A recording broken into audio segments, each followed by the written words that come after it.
Back to another episode of Cloud Talk Live. My name is Jeff DeVerter, Chief Technology Evangelist around here, and I'm having fun with the extra camera, letting you see a little bit of what's going on behind the scenes. But enough of that. Let's get into this episode of Cloud Talk Live.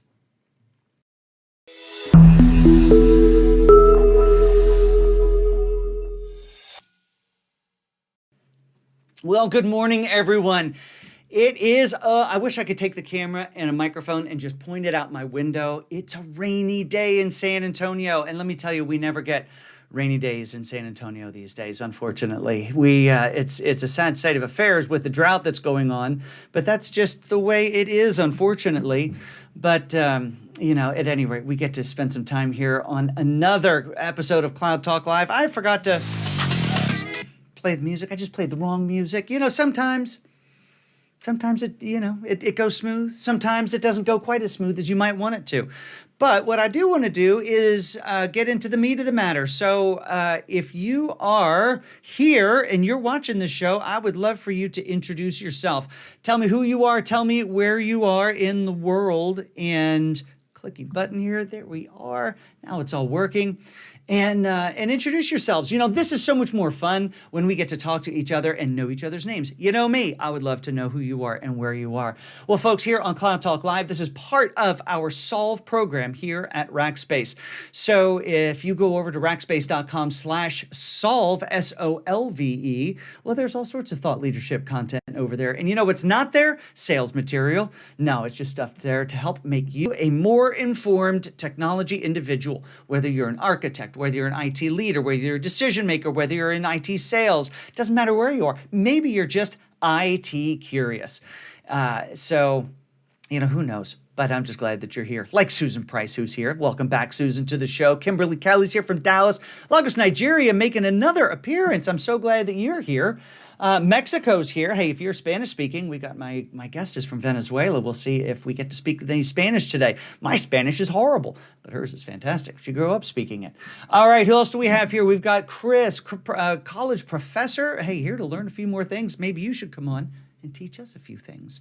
Who else do we have? Dave Borgin is here. The Nerd Guy LLC out of Memphis. Memphis, Michigan? I didn't know there was a Memphis, Michigan. Not as famous as Graceland, I guess.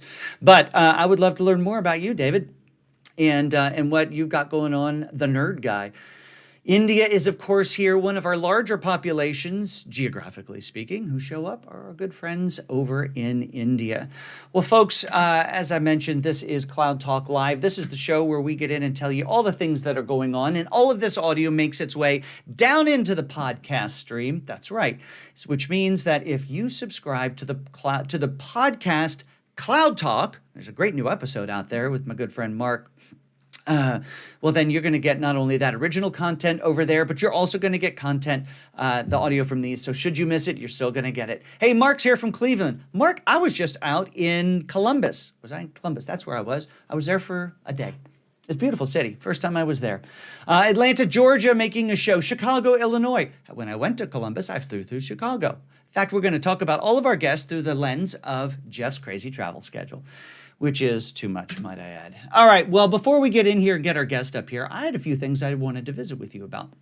Really just one primary thing, and that is how the cloud environment is constantly changing. You may have heard it before. You may be a cloud architect-y type person who creates an application one day and with great architecture and pulls all the bits together to make this amazing cloud native thing. And the next day, your cloud of choice comes along and has created that as a service, and you get to re-architect it. It's an interesting example of how the cloud evolves on a day-to-day basis. Well, that's how the cloud evolves on a technical basis. Let's talk about how the cloud evolves both on a technical basis as well as in a business context. And I'm interested to know your thoughts as I go through this. So just kind of think about this for a second. So we all know, and I just gave an example of how the cloud technically evolves. But if we go back in time to how the cloud really started, well, we know that AWS was really first out of the gate. They took the technology that they created to run the bookstore, which became the big retail store, and made that available, first as storage and simple compute through the lens of VMs, and now it's 1,000,001 different services. I may be off a little, it may be 1,000,002 now.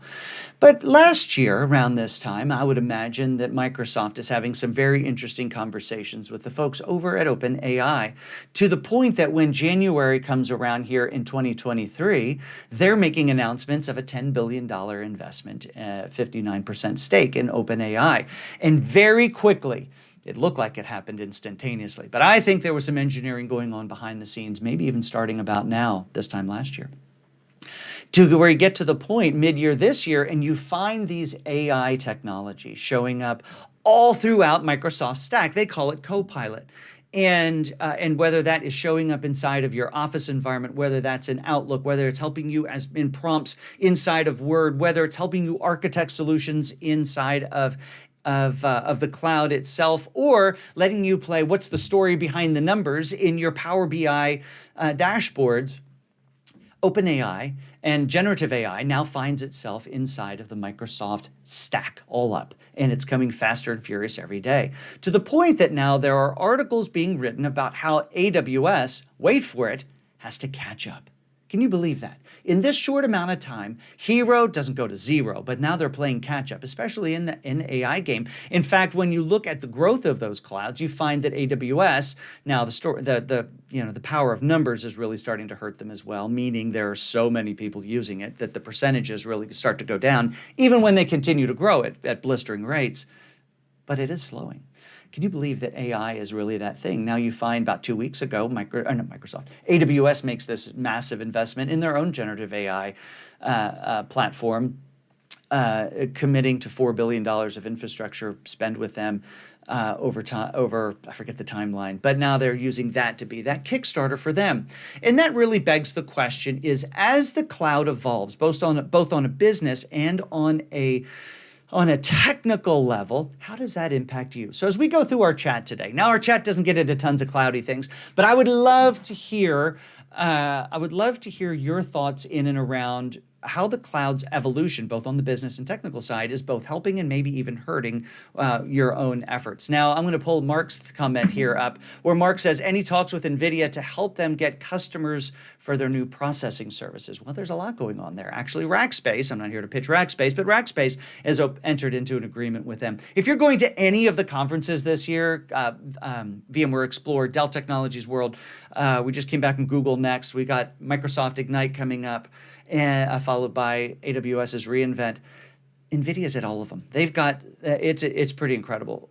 They are the golden child. You know, if you go back 10 years, you know, they were the darling of the gamers. You know, locked in their fancy little rooms. You know, rooms that maybe were a big fat mess, like this one. But now they're the darlings of everything because they've got the engine and the power that really is pulling it together. So lots going on in and around AI. You can expect a lot more AI conversations happening in and around here, but that's not all we're going to do around here today. In fact, let's push this little button and let me introduce you to my guest here today. My guest is Leidy Pérez. Now, Leidy is... she's a VP here at Rackspace inside of our technology world. Now, you say Rackspace Technology, that means she's VP of everything?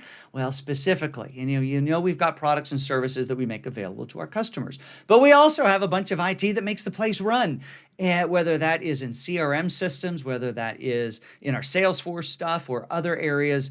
You know, somebody's got to look after all of that stuff. And the young lady I've got along for us today is the person who helps lead a lot of that stuff. So let's bring Leidy up onto the stage, Daniel. Hey, there she is, right early from outside of Boulder, Colorado. Welcome. Thank you very much, Steph. How are you doing today? I feel a lot of energy. What was that you said? I feel a lot of energy going on, even though you have a rainy day going on. I feel like the energy is going today. Absolutely, the energy is going. Now, I do have to say, I do distinctly sent you one invitation to this event, and you brought two individuals to the show. I did. I'm sorry. Nala is actually who's running the technology side of Rackspace. I feel like everyone should know who actually is running. Oh, look at that. So she's a start. I did see that some people were saying that they were joining with her thoughts. So we have something for everyone here. That's right. This show is all inclusive. We're here to make sure everybody has a great time. Now, you are in Rackspace terms, or in any company's terms, a relatively new employee here to Rackspace. Been here, what'd you tell me, a couple of 3, 4, 27, 30, 100 months? So 3 months and 2 days, it feels like it's been at least 14, I would say. Rackspace time is like a vortex of time, but it's actually 3 months and 2 days. 3 months and 2 days. That's fantastic. So, and what is your real? I gave a bit of what you do here, but what is it you actually do for us here at Rackspace? I mean, you told people that I don't run everything, which I guess is fine, but I do run all of our go-to-market solutions. That includes our Salesforce platform. It includes the website where you see a lot of these things. It includes anything that has to do with our quote to cash operations across the business. And I also support our private cloud part of the organization. So when you think about the technology in the backend that supports all of the operations for private cloud, Brian Lilly, who's the president over at Private Cloud and Rackspace Technology, works with me to build those solutions from a technology perspective. All So right, so that's I sit corrected. You really do kind of look after most all. all of it. It Thanks. rolls up to you. So, which is Yes, why your 3 months and 2 days feels like 14 months and 75 days. correct. Yes. Well, I'm so glad that you are here. And there's so much for us to talk about. We can get into the technology. I do want to do that a little bit. In fact, let's start with your education. You know, you came to the U.S. to pursue a master's. What was that in? So I had done my undergrad in telecommunications engineering. I was one of those people that was lucky enough to know what I wanted to be fairly on. So I did what in Venezuela is electrical engineering with a focus on telecommunications. And then I came to the US and I did a master's on network automation and telecom policy. So network automation is where I actually wanted to be. I knew that I didn't want to necessarily be in a data center every day, just logging into a command line, sending every command for telecommunications. I wanted to be on the software side of it. The Right. policy was more when you think about the ceiling that an immigrant may find when they move to a country, policy is something that would have never heard in Venezuela. Maybe we would have Mm. known what the FCC was, maybe we would have heard some things, but you wouldn't have the knowledge that to actually be able to operate in the US. So that's why I chose both of those things on the network automation side and then telecom policy. And I did it here at CU Boulder, which is a beautiful campus. So Well, you've said several things we need to unpack. You said the name Venezuela. You are not a natural born citizen of the U.S. You are a correct. beloved immigrant from Yes. Venezuela. You spent your entire life there. In fact, you're born there. Where were you born in Venezuela? So I was born in Caracas, but I also lived in a bunch of cities, Puerto La Cruz, Valencia. Valencia is where I moved from to the US, but all of my life I was there, and I've been in the US for 8 years now. So if you think about it, it's almost a blip in my history of my life. It's Venezuela Yeah. is truly what made me me and what is the core of my essence. And then I've been for a little while in the US. So, what is something that you think the world doesn't necessarily know about Venezuela that you think they should? I think that we're extremely joyful people. And the reason why that's the piece that I want to Because you highlight live in is Venezuela, which is a beautiful country. so we are a beautiful country, and it's not a surprise probably to most people that we've gone through a lot. It's been Yeah. 20 years or 15 years of a lot of turmoil, of a lot of wanting change, of a lot of circumstances that haven't made Venezuela the country that it used to be, maybe, or the best country in the world. But we're actually incredibly joyful people through it. You Mm. would think that people that are going through what we've gone through would have lost some of the spark, but I still meet a Venezuelan and it's like my soul lights up and it's part of our essence. It's part of who we are. So if you've ever met a Venezuelan, I think that's something that would stand out, but it wouldn't be intuitive to think we still keep that spark that makes us us. So That's really that's interesting, and you can certainly see it in you. So, so thanks for making sure you keep that and share it here.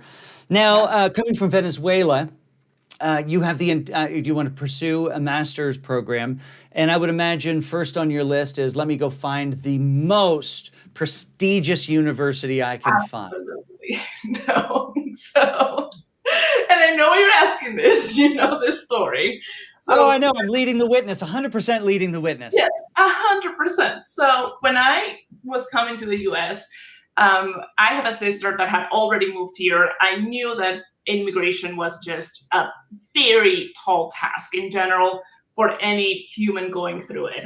And when you're doing it, I was thinking about if this is going to be a hard stage of my life where I'm working hard, where I'm changing my life, where I'm going into a new culture, I want to do that in a place that is beautiful, that is something that I wake up every day, that I feel inspired by, that I feel that if I get depressed, at least I'm depressed in a beautiful place. So I Googled something like most beautiful cities, most happiest cities in the US, and Boulder, Colorado showed up.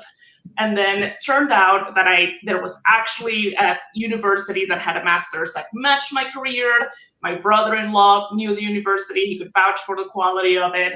But truthfully, it was let me find a beautiful place, and then oh my God, it actually has the master's that I need in my career. So that's how I ended up here. A very happy coincidence. So you come here to do that program. You do the program, and then off to start working. Now it's interesting because of that when I think telecom, I think big switches, I think gear, I think these sorts of things.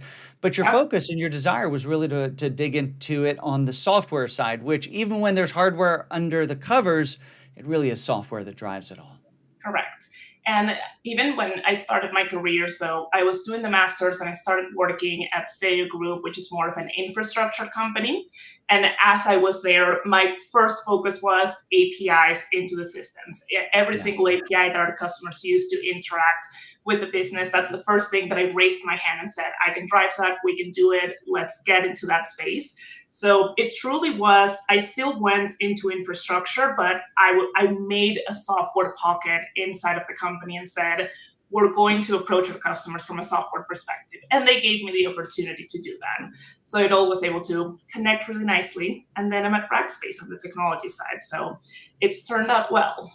I love that. Now, that actually brings up something I thought would be interesting to talk about, and that is, when going from, because we have a lot of viewers who are younger in their career. Not saying they're Yes. watching the show and not doing their job, but I love that they're here. Yeah. And one of the things that is a fact of modern careers is that you won't spend your entire career at a single organization. It's not like my father, who was a lifer with IBM. I mean, literally out of the Navy, joined up with IBM in his early 20s, Yeah. retired when he was in his 60s, and that was the mark for that generation. But what that brings up is an interesting point, and that is, how do you leave an organization well? So, what advice do you have for how to, when it comes time to go, and everyone always has a last day somewhere? How do you leave well? That's a great question. I think number one, and this is going to sound a little weird, living well starts since your first day at the new job. You build That does sound relationships. weird. To unpack that for me. I will unpack it. So, when you join a company, you're entering an agreement where you're assuming both parties are interested in doing something amazing together. And when you enter that agreement, you have to build two things with your leadership team, with the people that you're working with, and it's trust and transparency of your career path. That means you communicate where you want to go, what roles you would like to take on, you raise your hand for new opportunities. But it also means you're communicating here's how I'm growing, here's where I see myself going, here's how my career is shaping up. Yeah. One of the big blessings that I had at my previous companies, I had amazing leaders rooting for me, and they were rooting for me making the company successful, but they were also rooting for me shining and going after my dreams and going after the career that I wanted. So but when it came time to leave, it was not necessarily a surprise for the leaders that had rooted in me and that had invested in me that Yeah. it was time for the next great step. I had you need to train your team, you need to have a succession plan, you need to have people that are going to stay in the company and keep on going with the mission. But that conversation is it's time for what we've talked about our entire careers here. It's time for that next great step. And I had all of those leaders honestly having my back through it. I didn't have an exit where you go and say one day to the other, this is what's happening. It's something that when you have that trust and when you have great leaders in the industry, it's a natural path. So be transparent and trust your leadership and work with the company that you're in. And do not be afraid to say, I've outgrown these circumstances. I'm ready for the next step. Yeah. where is that big next opportunity that's going to take me to the next level? And that was Rackspace for me. So I love that so much. Now, Marie, who I love that you're commenting so much in here, so thank you so much. Everyone, be like Marie. But Marie says her advice was be a contractor when I asked the question, how do you leave well? But that begs the question or the difference. There's a difference between being able to leave well and being able to leave quickly. yes, I think leaving well sometimes it can be a longer exit because you are working in partnership with your organization as opposed to I'm a contractor. I'm leaving tomorrow. I'm done. and you care. I think that there's a mutual care and investment that you put in. And when you care, to your point, you take a little bit more time. You care about the humans that you're working with. You've cared for a mission for so long. I was at my previous company for 6 years. So it's almost like a breakup that you have to treat nicely and treat yourself gently through it. Yeah.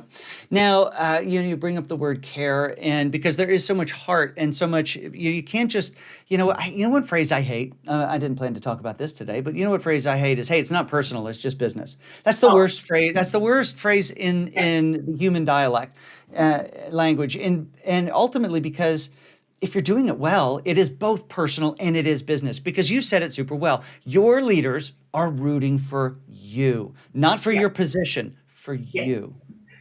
No, I agree. I think one of the things that has made my career successful is bringing my full self to work. I've never been Mm, able to say, let me just treat this as a job. I've tried, and I yeah, continuously try with the advice of my family and friends to treat things as sometimes just a job. But I do bring my heart, I bring my soul, I root for my humans, I invest in everyone that I can. I send the elevator down for people.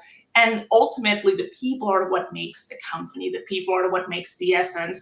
And we spend time with each other more than we spend with our families. We spend so much time just working with each other. So I yeah. don't think it can actually be anyone that says that they're only doing business. I feel like those are the people that care the most and that are trying to convince themselves that it's just That they're business. talking themselves into it. Well, Yes. you and I had a chat before we started this, and I know a little of the story, but I want to just let you unpack it because you said the phrase "bring your whole self to work," and you've been at a couple of different, pretty sizable organizations, Yeah. and at Rackspace, we really do strive to make it a welcoming environment for somebody to do that. But maybe you Yeah. can talk a little bit about your experience in the past and your experience at Rackspace.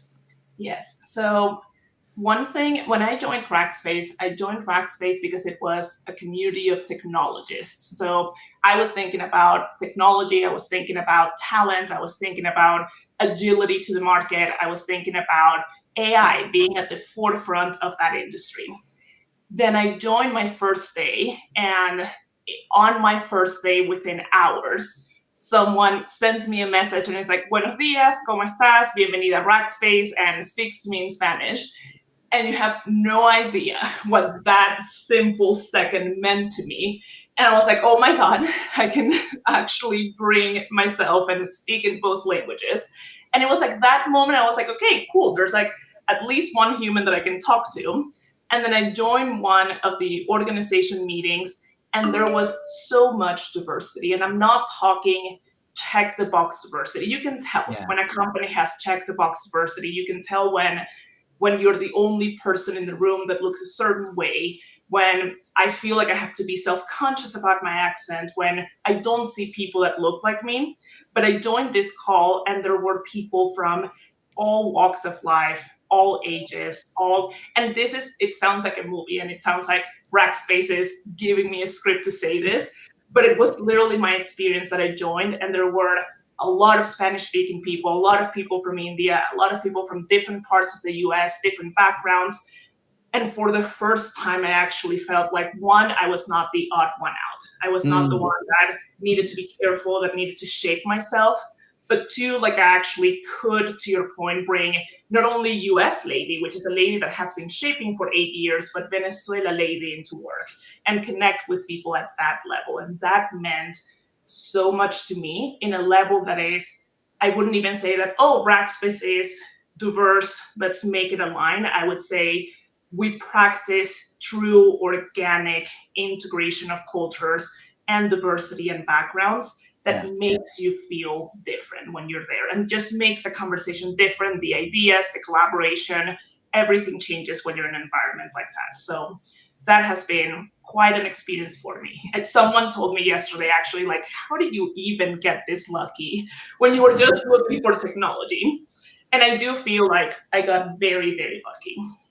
Well, as somebody who's been at Rackspace for a number of years, it does my heart good to hear that you can come in from a position of diversity and not feel like you're the odd woman out, and that is amazing. But we do focus here at Rackspace on making sure, and on this show specifically, we do Women in Tech Tuesday. That Tuesday used to be the first of the month. It's sort of whenever we can fit it in with this crazy schedule of ours and my travel. But I'm so glad that you're here and feel like you don't stick out, that you're just part of the team and all of who you are fits into that. Now, I get a lot of emails from folks who moms and dads, people more of my age, and they'll say, hey, I watched the show. I cannot wait to show this to my 12, 13, 14-year-old daughter so that they can see, really what is possible outside of what mom and dad are doing. And so I have a question I didn't tell you I was going to ask you, but I ask it all the time. Okay. And that is not only giving advice to these young folks who are going to watch this, but what if you were, and do it through the lens of, what if you were going to give advice to 12-year-old Leidy? And of what the possibilities really could be, and to encourage her, what would you say? I think, and this is not a plug, so the parents will like me, but number one, listen to your parents. My parents particularly were incredibly supportive, and they are dreamers in nature. Ever since I was growing up, like, this dream of studying abroad and doing these things didn't come suddenly because of how Venezuela was doing or anything like that. My parents also pushed me to, what is your wildest dream? How do we make it happen? What do you want to do? You have to see the world. You have to do all of these things. So do believe that that is possible, and that there is a way, and that there isn't one path to do things exactly how you think they look. There's multiple paths to doing those things. And the second one would be, try everything that you can try. One advice is, my mom and my dad, they put us in every single class that we came up with. We're like, one day we're modeling, one day we're dancing flamenco, one day we're like doing an extra chemistry class, like anything that we thought of, that we woke up and was like, oh, mom, I want to try to make putty. How do we make putty or slime? Anything was a go to try it out. So I would say, do keep trying everything, and don't be afraid to quit, which is also controversial advice. That is. You don't have to stay with the first thing that sparks your imagination. You don't have to stay with the first thing that sparks your fun. Try everything out, and if it didn't spark more joy, go on to the next thing and quit remorseless and go forward trying different things out. So for 12-year-old Leidy, it's that heart and that spirit of, I'm going to try everything once. I'm going to believe what my parents are telling me, that I can actually be anything I want. And then just follow through with that and keep dreaming well into adulthood. Don't stop just because you're supposed to be an adult now and you're not supposed to try new things. So that's what I love it. In technology, we have that fun phrase of fail fast. How can I get to the failure Yes. quickly so that I can fix it and then move on? Why not apply that to other areas? You say quit, I say fail fast and move on. That is great And that's advice. where innovation happens. When you risk to fail, when you fall flat on your face, when you're like, can I try this thing out for a second? And if it fails, we'll figure something else out.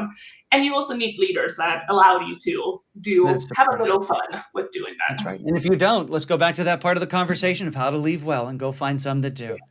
Exactly. Well, Leidy, thank you so much for being on the show. I'm going to do a little closing in a second, but I'm going to do something I've never done on the show before. And I'd ask you to close us. I'll say something at the end, but in Spanish. Let's finish this in Spanish. Okay.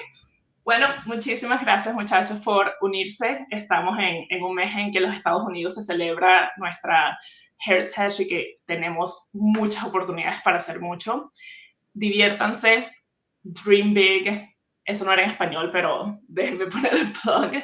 Y vengan al próximo episodio para que vean a Jeff con más personas para que estén inspirados. Chaito. Lady, thank you so much. Everyone, thanks for watching the show here today. As you know, we're here every Tuesday morning that I'm not traveling somewhere crazy. In fact, I think I'm in somewhere next week, so this show will be on the road. But we'll be back next Tuesday morning, 8:30 a.m. Central Time. I do hope you'll join us. We'll have all the info on the guest and the information coming up shortly. And I would love all of you to be as much like Marie today in the comments, who has had so much great stuff to share. Marie, thank you. I don't think I've seen your name in here as much before, but thanks for being a big part of the show as well. Everyone, have an amazing rest of your day, and we will see you next Tuesday. Everyone, have an amazing day. Where's my go away music? Not there. Oh, that changed. All right. And anyway.